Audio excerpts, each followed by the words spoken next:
He tenido personas que conocen tanto la palabra cuando vamos a dar conferencias, que solamente falta que se sienten adelante y no dejan dictar la conferencia o la charla, porque quieren constantemente entrar en rivalidad y uno los ve con la Biblia de Jerusalén, con los estudios bíblicos y todos como subrayados y divididos, y uno empieza a hablar, levanta la mano.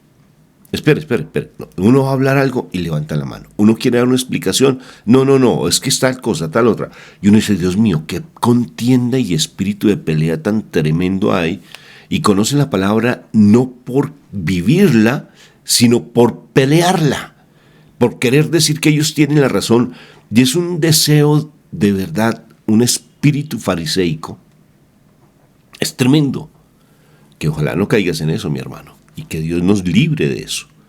Y es un deseo de contender, de pelear por tratar de demostrar que yo tengo la verdad. Mi Jesús acaba de decir que Él no necesita que se le justifique. Impresionante. Porque Él ya tiene a quien lo justifica a Él. Y es mi Padre Dios. Es impresionante. Entonces nosotros creemos ser esos gladiadores que entramos a defenderlo, o esos tal vez protectores de nuestro Señor Jesucristo, y Él no necesita de nosotros. Cuando está con Pilato, ¿qué le dice a Pilato?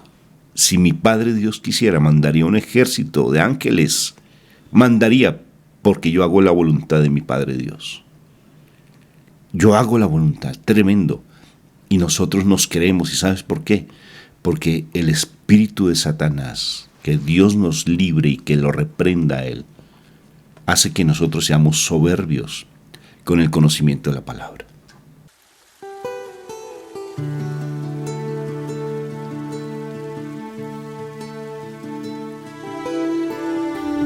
Meditación al Evangelio con los psicólogos y misioneros Rafael Aníbal Cortés y Mónica Dairén Ospina.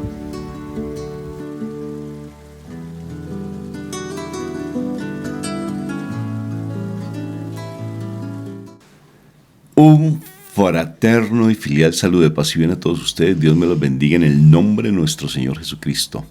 Que cada día sea un día espectacularmente bendecido en el Señor. Bueno, muy bien, vamos a empezar este momento invocando a la Santísima Trinidad para que este momento sea sagrado. Por la señal de la Santa Cruz de nuestros enemigos, líbranos, Señor, Dios nuestro. En el nombre del Padre, del Hijo y del Espíritu Santo. Amén, amén y amén. Padre eterno, te doy gracias por este momento que tú nos das de poder estar en tu presencia viva, de poder estar sumergidos en ti. Por eso venimos, Padre Santo, para que por favor tú nos ayudes cada vez más a morir a nuestra vieja naturaleza y estar más sumergidos en tu presencia. Gracias, Padre, porque todo lo que pasa, pasa para bien. Todo, absolutamente todo tiene su propósito en tu vida, en lo que tú nos das como vida. Todo tiene su propósito. Por eso estamos ante ti en este momento, para que tú cada vez más te glorifiques en nuestras dificultades. Y por eso te alabo, te bendigo y te glorifico, Padre, porque sé que tienes un propósito espectacular para mi vida, a través de lo que tal vez estoy pasando. Bendice a mis amigos, hermanos, compañeros, que nos ven, que nos están en este momento escuchando, para que ellos también vean esa gloria tuya, vean esa magnificencia, para que ellos agradezcan por cada amanecer, por cada instante, por cada alimento que toman. Gracias, Padre, porque sé que tú eres espectacularmente hermoso, porque tu misericordia es infinita, porque tú no dejas sin alimento a aquellos que somos tus hijos, porque no todos lo somos desafortunadamente, y venimos aquí precisamente con este propósito de darles esa buena noticia de que tú eres real, de que tú existes. Pero siempre nos pides que a través de nuestro testimonio es la mejor manera de evangelizar. Por eso que ese alimento que vamos a recibir, Padre, sea un alimento que se haga vida en nuestro corazón y que muramos a la vieja naturaleza que siempre nos está rondando para caer en esos placeres, en esas ideas, en esos pensamientos, en esas formas de hablar que no son tuyas. Porque en ti hay bondad, caridad, mansedumbre, en ti hay obediencia. Por eso estamos aquí, Padre Santo, para conocer más de ti. Gracias, Padre, porque sé que tu palabra limpia, purifica, libera, restaura. Tu palabra es viva y eficaz. Ven, Espíritu Santo, te suplico que vengas aquí a nuestras vidas, a nuestros cuerpos que son tus templos, para que tú te glorifiques en nosotros y que a través de nuestra voz tú utilices la palabra para enseñarnos, redarguirnos, transformar nuestras vidas. Ven, Espíritu Santo, y rompe toda estructura mental, todo comportamiento, toda atadura, como decía mi esposa en un momento de oración, que hay tantas situaciones que nos atan, cadenas que nos hacen que siempre estemos apegados a este mundo. Ven, Espíritu Santo, te lo suplico, ven, Majestad Divina, toma el control de nuestras vidas y haz de nuestro corazón ese barro para que seas tú esa mano que alfarea, como a un alfarero que organiza y limpia y hace una nueva criatura. Ven, Espíritu Santo, con tu neshama, con tu soplo divino, para darnos vida a estos huesos secos. Ven, Espíritu Santo, y que tu palabra hoy sea contundente a nuestro corazón. Habla, Espíritu Santo, que necesitamos de tu palabra. Habla, Espíritu Santo, que tu siervo escucha. Dilo conmigo, por favor. Habla, Espíritu Santo, que tu siervo escucha. Amén, amén y amén. Amén. Bueno, hoy vamos a trabajar sobre el Evangelio de San Juan, capítulo 5, versículos del 31 al 47. Jesús dijo: si yo diera testimonio en favor mío, mi testimonio no valdría como prueba.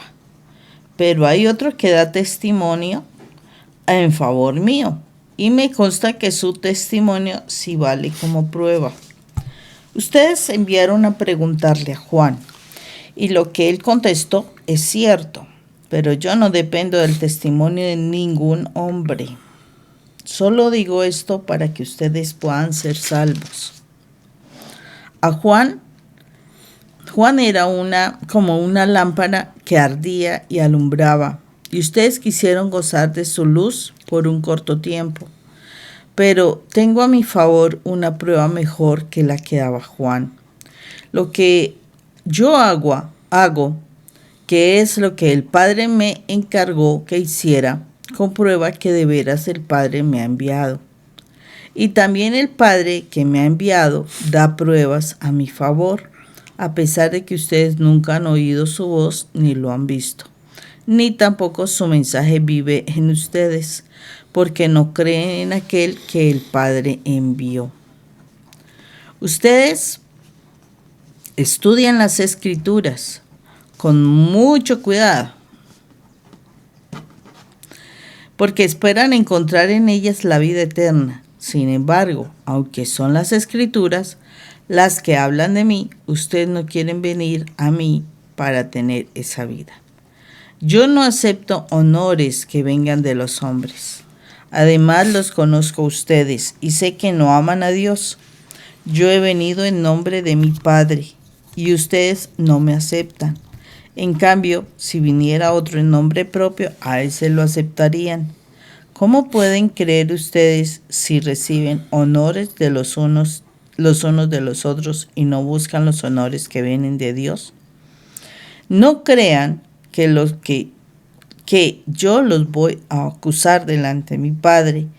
El que los acusa es Moisés mismo, en quien ustedes han puesto su esperanza.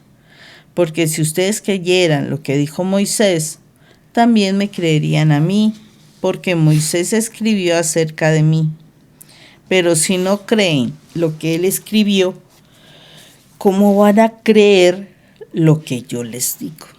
Palabra de Dios. Gloria a ti, Señor Jesús. Te alabo y te bendigo por tu palabra. Tremenda la sabiduría de mi Señor. Tremendo. O sea, yo me pongo a pensar, a veces me encanta ponerme a pensar cómo, si la misma palabra dice que Dios Padre conoce absolutamente los pensamientos de todas las personas, y cuántas personas somos sobre este planeta, y conoce los pensamientos de todos, y todos en este momento estamos pensando de manera particular. Uno dice, tiene que ser un ser tremendamente grande, tremendamente poderoso, como para darse cuenta de todo eso, ¿no? De resto, ¿cómo se podría hacer ese de pensar, de conocer el pensamiento de todos? Y aquí nuestro Señor nos muestra que sí, o sea, a Juan pudo dar testimonio de Jesús, o sea, estaba diciendo cosas. Nombra lo que Moisés estuvo diciendo de él mismo, de Jesús, ¿cierto?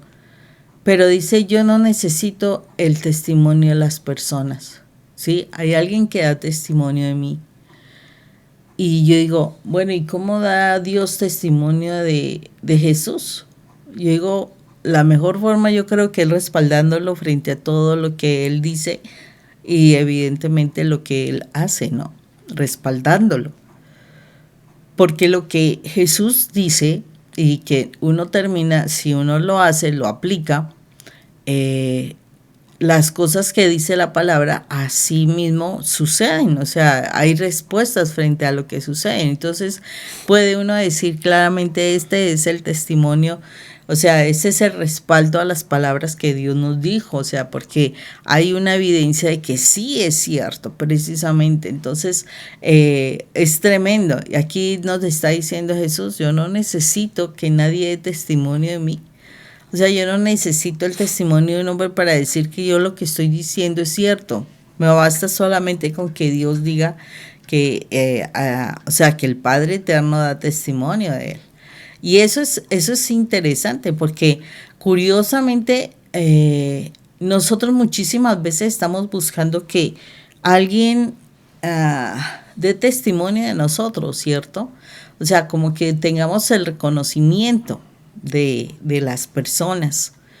Y precisamente como estamos buscando el reconocimiento de las personas, nos olvidamos de agradar realmente a quien tiene que agradarse y quien debe dar realmente ese testimonio de nosotros. ¿Por qué lo digo yo?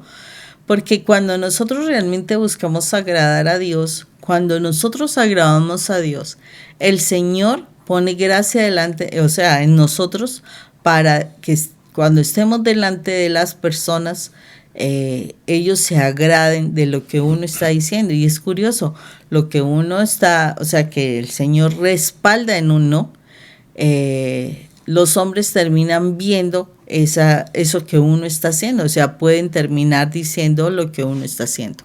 Bien, ¿no? Bien. Entonces, ¿cómo aquí es de importante que nosotros podamos realmente dar, o sea, como que agradar a Dios? Porque aquí lo que importa es eso, el poder agradar a Dios. Porque cuando yo agrado a Dios, Dios me respalda en las cosas que yo estoy diciendo.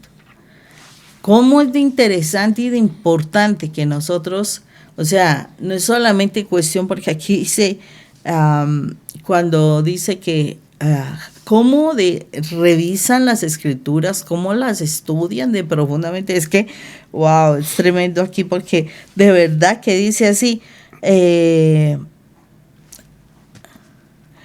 que porque no creen ustedes estudian las escrituras con mucho cuidado, imagínense, porque esperan encontrar en ellas la vida eterna. Aunque sea, estos tienen la particularidad de que estudian las escrituras, sí, pero no es solamente cuestión de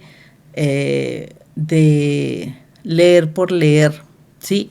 Ellos estaban buscando como la clave de la salvación eterna, pero tenían la particularidad de que no, como que no la hacían vida, ¿no?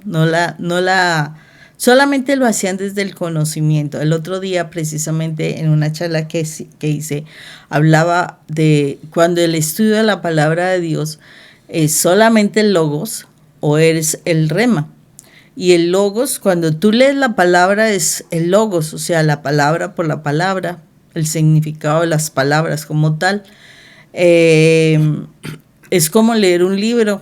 Por eso alguna persona conocida de mí alguna vez me cuestionaba y me decía, pero si yo llevo 5 veces leyendo la palabra y yo no encuentro nada extraordinario. Sí, es un libro de aventuras, porque decía que, por ejemplo, él hablaba de que el libro de Job era solamente imaginativo, y yo decía, Dios mío, o sea, ni siquiera por la lógica le cae que, por ejemplo, la situación de que una persona pueda perder todo en un día, sí es posible.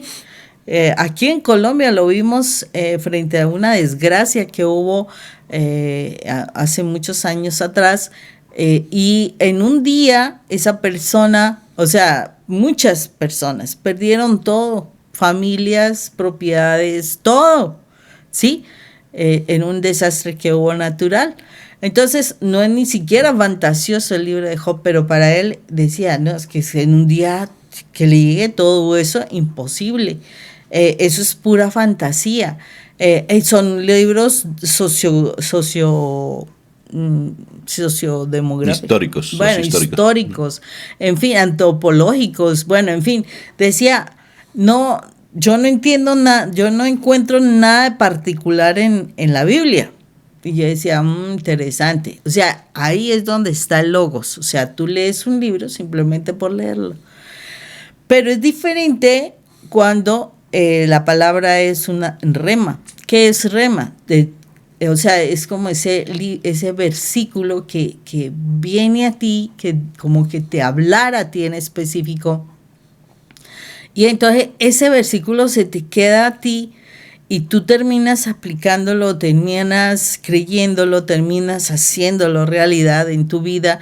No se te olvida, ¿cierto? Es un versículo que no se te olvida, y curiosamente es algo que tú vas a haber hecho una verdad en tu vida. Entonces es el rema, haz de cuenta.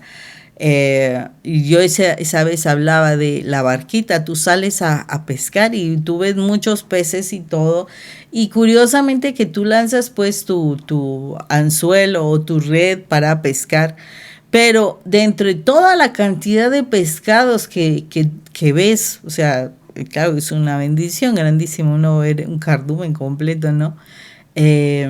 Uno de esos pescados que salta, un pez que salta, cae directamente en la barca donde tú estás, sin que tú hayas pescado, no, sino que ese pescadito cayó por error en tu barca. Bueno, eso es en la pesca. En la realidad de las palabras, cae en tu barca porque es necesario que tú le prestes atención a ese pez, ¿cierto? Es eso, esa palabra específica con la cual el Señor te habla y que a tu vida llega con una intencionalidad clara. Tú la comprendes con tal claridad que fácilmente te vas a acordar de ese texto bíblico. Generalmente son 1 o 2 versículos, o sea, es pequeño, para que tú te acuerdes, y no solamente eso, sino para que lo pongas por obra. Entonces, aquí lo dice, o sea, sí, ellos están buscando la escritura, lo estudian profundamente, porque ellos están buscando, es como la clave, una clave rara que tendrían que hacer para vivir eternamente. Cuando la palabra se hace realidad, y es ese rema que camina entre nosotros y que llegó al corazón de muchas personas que se lo permitieron, o sea, cuando yo me permito eso, que el Señor de verdad camine por mi corazón, por mi pensamiento, esas personas tuvieron la posibilidad de transformar su vida. O sea, yo no solamente estudio la palabra por estudiarlo así, no, qué bonito. No, yo tengo que hasta entrar en oración. O sea, yo tengo que estar en comunión con el Espíritu Santo. Y ahí sí le doy cabida a que Jesús entre en mi corazón, en mi mente, que haga en mi vida algo particular. Pero interesante, o sea, aquí en este texto lo estamos viendo con claridad eso. O sea, no es solamente estudiar por estudiar, hay que orar para que lo que Jesús dice realmente sea testimonio de su vida en mi vida. Esa es la realidad, que sea testimonio de su vida en mi vida. Y mira cómo nombra aquí este texto a Moisés. Él habla de que Moisés también da testimonio de él, porque Moisés habló de Jesús. Y entonces dice uno, ¿cómo así? Y dice, claro, Moisés habla de unos mandamientos. Moisés habla de unas normas que habían que hacerse. Y Moisés está hablando de cómo ese Señor, nuestro Señor Jesucristo, es poner en práctica la palabra de Dios. Hacer la vida, ¿sí? Hacer vida la palabra de Dios. Y en Jesús era totalmente intachable precisamente porque cumplía absolutamente todo lo que Dios dijo, lo que Dios le ha dicho a la humanidad. Jesús lo cumplía, o sea, Él lo hizo vida, por eso su vida fue de perfección, porque Él simplemente vivía todos los preceptos, los mandamientos, las leyes de nuestro Padre Dios. Él las vivía, los seguía, los encarnaba, por eso la palabra se encarnó y vivió entre nosotros. Entonces, nuestro Señor Jesucristo encarnó la palabra de Dios, encarnó los mandamientos, encarnó todo lo que Él nos dijo. Y precisamente por eso Él es nuestro ejemplo principal a seguir, ¿cierto? Nuestro ejemplo principal a seguir. ¿Por qué? Porque Él hizo realidad la palabra de Dios. Y Él, a través de ese ejemplo, de esa vida que llevó, nos muestra que lo que Dios nos dice es verdad, que lo que Dios nos dice es verdad. Que si yo aplico lo que Dios me dice, mi vida será de excelencia. Mi vida será de perfección. Por eso decía Jesús, sed perfectos como vuestro Padre de los cielos es perfecto. ¿Por qué? Porque si yo realmente tomo la palabra de Dios y de verdad la hago vida en mi vida, yo voy a vivir en excelencia, yo voy a vivir en perfección. Entonces, por eso el estar uno sumergidos en la presencia del Señor, y no solamente como un conocimiento, no, es realmente una vivencia, hacer la vida en nosotros. Y ahí, cuando yo haga vida en mí, la palabra de Dios, definitivamente Dios mismo hará que mi vida sea un testimonio. Y Jesús lo mostró. Jesús fue testimonio entre nosotros. No necesitamos una voz allá ultra sobrenatural para decir, miren, así es como ustedes tienen que hablar. No, aunque en algún momento, y la palabra lo dijo, ¿no?, que se escuchó la voz del Señor cuando dice, este es mi Hijo amado en quien tengo complacencia. Y eso fue apenas empezando el ministerio de Jesús, que fue en el bautismo. Y más adelante, hagan lo que Él les dice, qué bendición. Pero de ahí, más cosas que haya dicho así en particular y así, sobrenatural, no. ¿Por qué? Porque el testimonio de Jesús, o sea, la vida de Jesús, fue sustentar realmente, y se vio en la palabra, se vio sustentada todo lo que Dios dice. En la palabra se ve toda, Jesús, la vida de Jesús sustenta la palabra de Dios. Entonces, asimismo, ¿sí?, Dios dice de Jesús. Asimismo, Dios habla de que lo que Él está haciendo es lo correcto, porque tiene todo el respaldo de Dios en su actuar.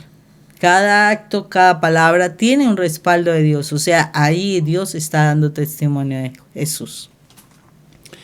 Hicimos un estudio con mi esposa después de una revelación privada preciosa que tuvimos y que a través de ella se abrió todo nuestro ministerio. Hicimos un video maravilloso que quiero que ustedes lo estudien. Se llama Falta de identidad, problema de la humanidad. En esa revelación aparecen 3 palabras maravillosas. Y pues escuchen ese testimonio y se sorprenderán de realmente porque fue maravilloso. 3 palabras. Esas 3 palabras las aplicamos sobre todo en el tema de la identidad, que es nuestro fuerte, y por lo que nuestro ministerio se desarrolla, el de identidad.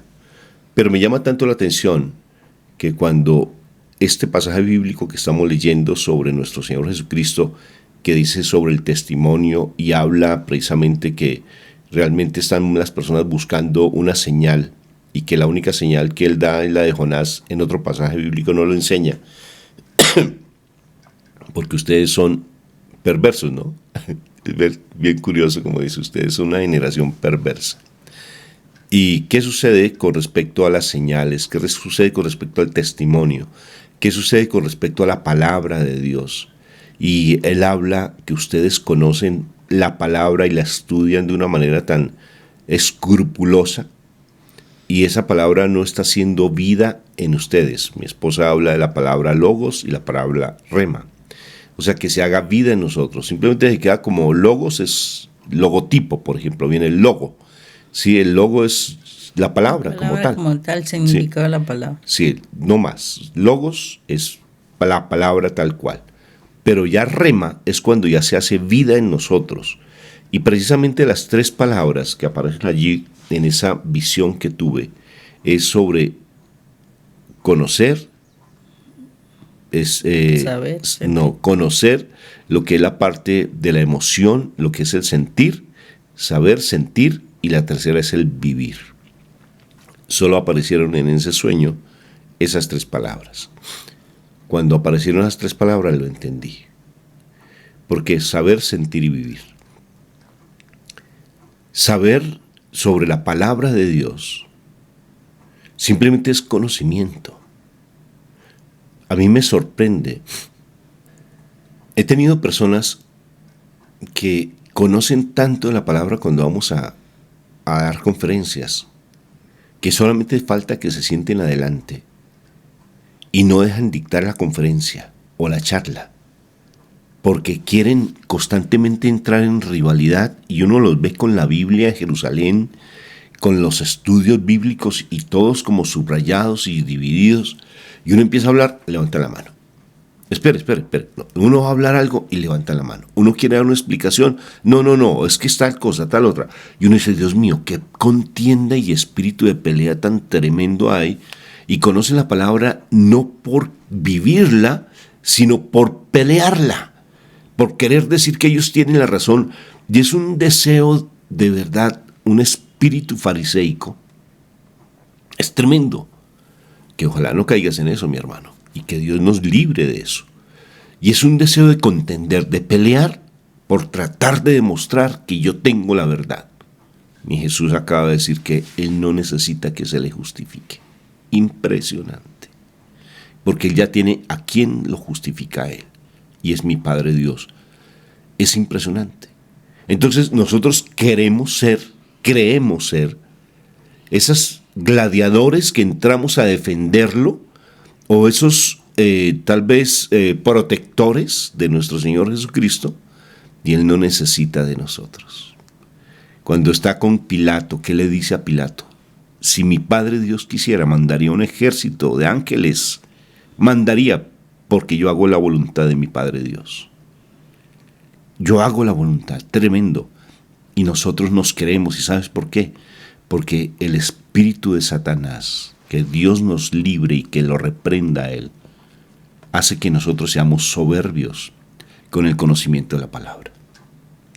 La palabra nos debe hacer mansos y humildes. La palabra nos debe llevar a estar en ese vivir su verdad y ser personas tan sencillas, tan sencillas. Escuché alguna vez una historia de un predicador que me llamó tanto la atención esa historia, que él iba de pueblo en pueblito, no cobraba absolutamente nada, vivía de la misericordia, y tan curioso que hablaba con una propiedad, con una sabiduría impresionante. No salió por las redes sociales, ni salió en la prensa ni nada, pero sí marcó la vida de algunas personas.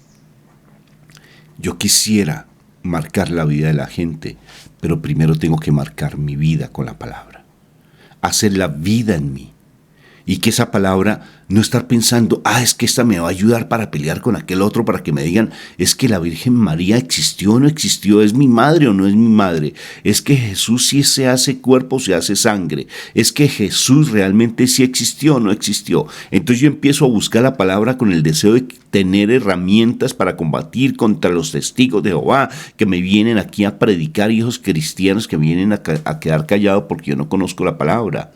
Si lo haces con esa intención, mi hermanito, no estás haciendo nada, porque te estás quedando en la primera palabra, que se llama saber.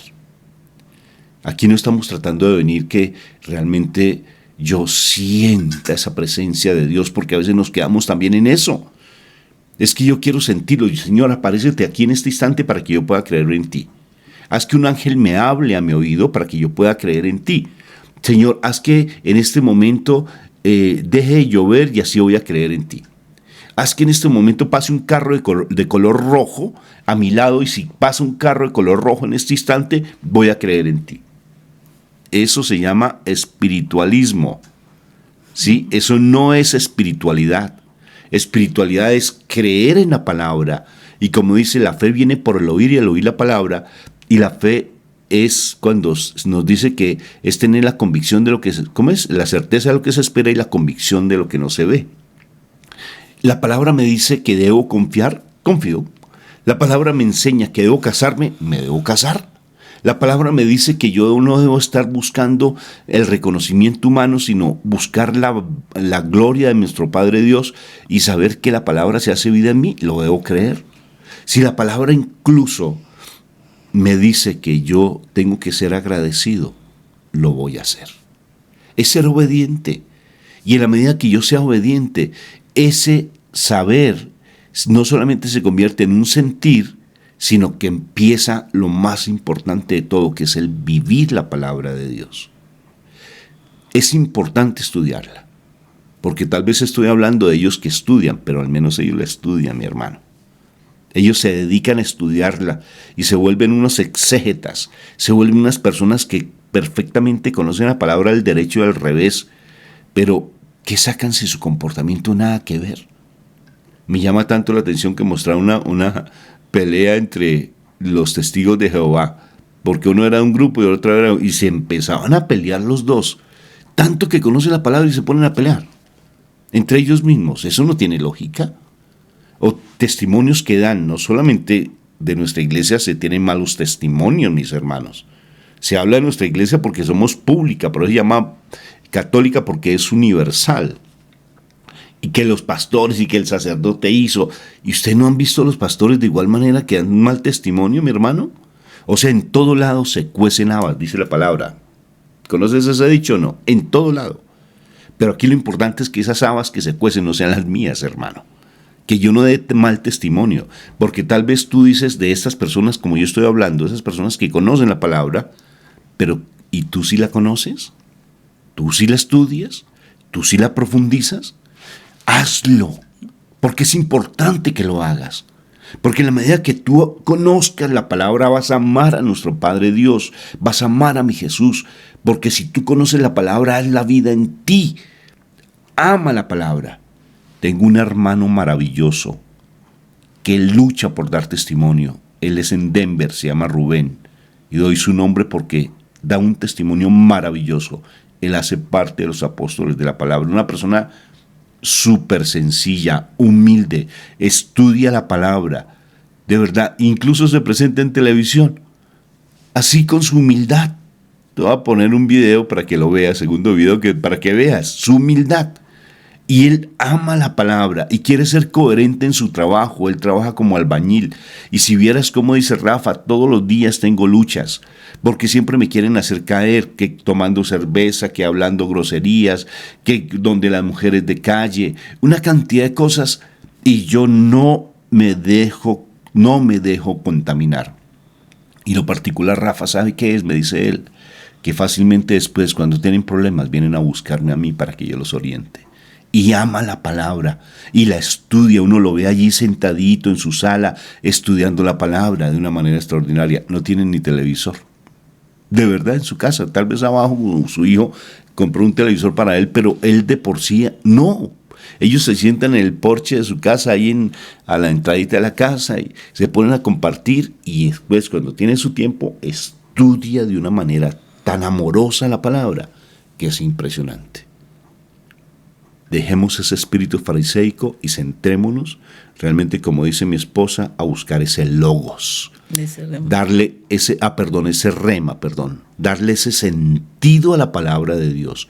Que la palabra se haga vida, Señor. Yo quiero que tu palabra se haga vida en mí y que en vez de estar peleando con los demás, yo sea un testimonio vivo de tu amor y que no sea solamente sea yo que con mi palabra hable, sino que mi testimonio sea el que transforme corazones. Primera de Pedro, capítulo 2. ¿Qué dice, mi amor? Tu testimonio. Así no hables. Santifica a tu esposo, santifica a tu familia. Capítulo 3. Capítulo 2 y 3. Primera de Pedro, capítulo 2 y 3. Un abrazo fraterno en Cristo Jesús. Dios te bendiga, te guarde, haga resplandecer su rostro sobre ti, te conceda la paz y que la presencia de Él se glorifique en tu vida. Amén, amén y amén. Amén. Bueno, Rubenchín, ¿dónde estamos? Aquí estamos, aquí en cerca de una calle que es la Milwaukee, ¿En dónde? en Denver, Colorado. Denver, Colorado, y viene toda esa nieve. Sí, venían mirando toda esta nieve. Es impresionante, estás bien frío, ¿sí o no? Sí. Bueno, ¿y tú qué haces? Acuérdame, a ver, ¿tú a qué te dedicas? Bueno, yo ¿Tú eres apóstol de qué? estoy en un grupo que se llama Apóstoles de la Palabra. ¿Y qué hacen los apóstoles de la palabra? Predicamos la palabra a tiempo y a destiempo y vamos y evangelizamos en las casas cuando nos dan la oportunidad los sacerdotes y vamos tocando las puertas. ¿Y ahorita qué estabas haciendo? Ahorita estábamos ¿Llevando qué estaba llevando a quién? llevé una hamburguesa a una persona que no tiene casa. ¿Y dónde vive? Él vive en una van. En una vencita. Imaginen con ese frío. Imagínense, mira, ya está la Benz. ¿Sí la alcanzan a ver allá al fondo? Sí la ven allá. Y con este frío, qué frío tan impresionante. Sí, Esa es la misericordia de Dios con un apóstol de la palabra. sí, eso es lo que nosotros tratamos de llevar y cuando sentimos ese amor por nuestro prójimo, lo compartimos con las demás personas. Bendito sea mi hijo aquí desde Denver, Colorado, con un frío impresionante y cayendo nievecita. Sí, Bendito sea mi Dios, miren la nieve para que la vean. eh, Impresionante, miren. sí, Nievecita por donde se le vea. bonito tiempo. Bonito tiempo. Ay, hermano. Para el que no vive aquí, eso es una berraquera. Pero para el que vive aquí, bendito sea mi Dios, mire todo eso tan nevado que está. Y yo con mis guaraches. Bendito sea mi Dios. Un abrazo para todos. A ver, saludos. Despídete. Acá. Que Dios me los bendiga a todos aquí de Denver, Colorado, aquí con nuestro hermano Rafa, que lo hemos acogido por este tiempo que ha estado aquí, pero él ya no quiere volver ¿Va a Colombia? para Colombia. No, no, Ya no le, le gu- crean, ya no le crean, gustó no aquí crean. en Denver, Colorado y lo vamos a adoptar aquí.